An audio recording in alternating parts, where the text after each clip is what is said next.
The spaceport was only 4 exits away from his house, and on a normal Wednesday, a 15-minute drive, even if Mitchell wasn't speeding like a crazed lunatic. However, this wasn't a normal Wednesday. It was Apollo 13 day. Traffic was backed from the entrance. Mitchell dipped below the freeway into the tunnel roads. Reinforced glass surrounded his Master Ace surf van as it zoomed down a smooth, concrete highway. After 2 hours, if any new resident of the moon had not found a home or was not put under the care of a host family, they became a warden of the state, and depending on their age, were forced into an indentured servitude. Likewise, if any volunteer host family did not pick up their new resident 2 hours past the scheduled time, they were heavily fined. Mitchell looked at the radio clock. He had 20 minutes before everything was ruined.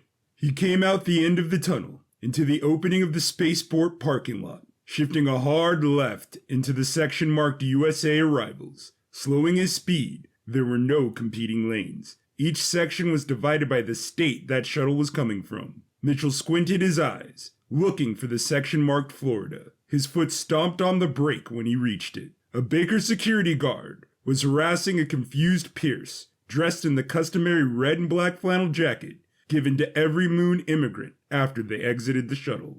The passenger side window of the Master Ace surf van rolled down, and the skinwalker, with the long greasy black hair, called out to the Pierce. "Are you Jesse Todd?" "Sure am." "Then climb on board, buddy! Mitchell Redbone! I'm a third of your host family!" Jesse sprinted to the van, leaping into the passenger seat. Mitchell drove over the sidewalk on his way out of the spaceport. "Sorry about being late." "I don't care as long as I got out of there. I thought that security guard was going to eat me." "Oh, he could've, and it'd totally be legal. Law of the land and all that." Jesse's eyes went so wide that Mitchell couldn't keep a straight face. "Ha ha ha, oh, your face. My bad again, dude.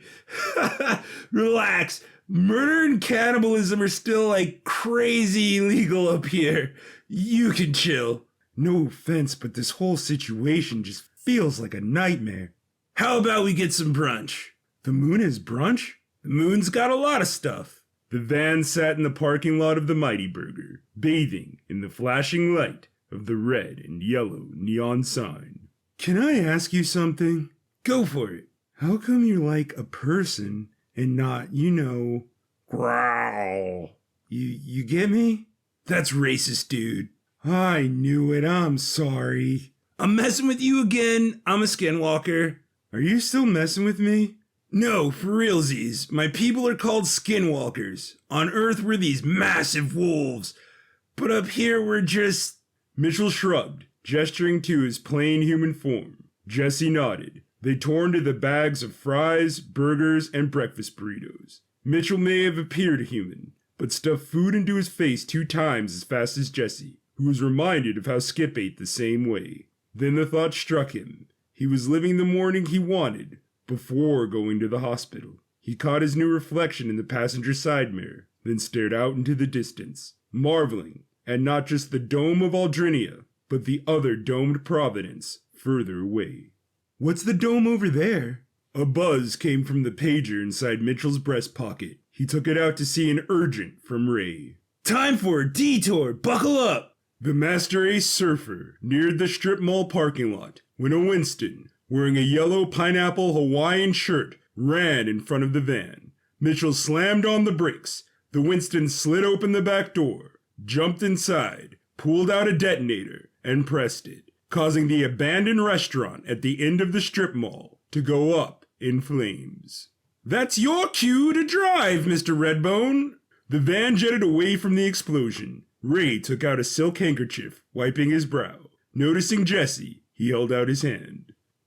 "Raymond Lee Armstrong, second heir to the Armstrong fortune. And you are..." "Jesse Todd." "What was that?" "An end to a poor investment, Mr. Todd. Now who wants to celebrate?" You just listened to Werewolves on the Moon, Episode 2, Mitchell. This audio drama was written, recorded, performed, and edited by Drew Manning. If you enjoyed it, please stay tuned to this channel. Thank you for your time, and have a great one.